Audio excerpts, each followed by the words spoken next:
அஸ்ஸலாமு அலைக்கும். Welcome to Khairun's kitchen. இன்றைக்கி நம்ம சேனலில் நம்ம பார்க்க போகிறது ஸ்பெகட்டி, ப்ரௌன் ரைஸ் ஸ்பெகட்டி. இதை வச்சு ஒரு பிரேக்ஃபாஸ்ட் ரெடி பண்ண போகிறோம். மகளுடைய one of the favourite dish இது. இதில் ஒரு பேனில் கொஞ்சமாக தண்ணி விட்டு அதில் பூண்டு, ஒரு முழு பூண்டு போட்டு ஒரு நிமிஷம் போல் விட்டு எடுத்து மிக்ஸி ஜாரில் போட்டுக்கிட்டா, அடுத்து அந்த வாட்டர்லேயே என்ன பண்ணோன்னா ஒரு 10-12 முந்திரி அதையும் போட்டு ஒரு நிமிஷம் போல் விட்டு எடுத்து மிக்ஸி ஜாரில் போட்டுட்டோம்.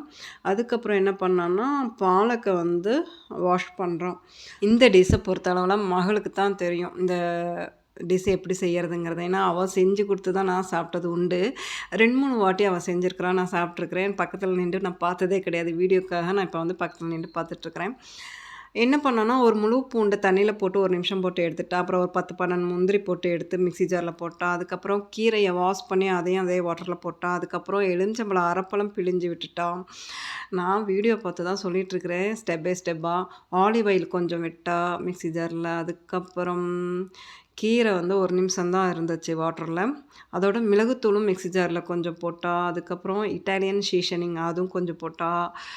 அதுக்கப்புறம் என்ன பண்ணான்னா கீரையை எடுத்துட்டான் ஒரு நிமிஷத்துலேயே. அது நல்லா சாஃப்டாகிருச்சா, அதையும் எடுத்து மிக்ஸி ஜாரில் போட்டான். ரொம்ப சீக்கிரமாக முடிஞ்சு. டேஸ்ட் அருமையாக இருந்தது, ஹெல்த்தியும் கூட. நீங்களும் ட்ரை பண்ணி பாருங்கள். கீரையை மிக்ஸி ஜாரில் போட்டதுக்கப்புறம் அதே வாட்டரில் ஸ்பெகட்டியும் போட்டான். அது ஒரு 2 நிமிஷம் போல் குக் ஆகிடுச்சு. ரொம்ப குக் பண்ணக்கூடாது ஸ்பெகட்டியை, மீடியமாக குக் பண்ணால் போதும். 70% குக் ஆனால் போதும். அதுக்கப்புறம் அதே பேனில் அரைச்ச அந்த பாலக்கு போட்டுட்டு அதோட குக் பண்ண ஸ்பெகட்டியும் சேர்த்துட்டு நல்லா டாஸ்க் பண்ணணும், நல்லா மிக்ஸ் பண்ணணும். இதில் ஒரு விஷயம் சொல்ல மகன். ஏன்னா நம்ம முந்திரி போட்டோம் இல்லையா, என்கிட்ட வால்நட் இல்லாதனால முந்திரி போட்டேன். வால்நட்டு தான் ஆக்சுவலாக போடணும், அது என்கிட்ட இப்போ இல்லாதனால முந்திரி போட்டான். நல்லா மிக்ஸ் பண்ணி விட்டதுக்கப்புறம் மாசரலா சீட் ஒன்று போட்டுட்டு அதோட ஸ்பெகட்டி குக் ஆகும்போதே கொஞ்சமாக வாட்டர் எடுத்து வச்சுருந்தா அதையும் கொஞ்சம் சேர்த்துட்டு நல்லா மிக்ஸ் பண்ணி விட்டான்.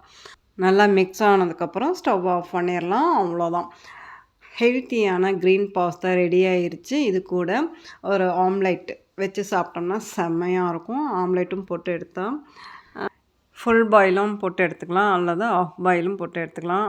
சாப்பிட்டது ஆஃப் பாயில், நான் சாப்பிட்டது ஃபுல் பாயில். உப்பும் மிளகும் க்ரஷ் பண்ணி போட்டதுனால டேஸ்ட்டு அருமையாக இருந்தது. ஃப்ரெஷ்ஷாக போடுறோம் இல்லையா.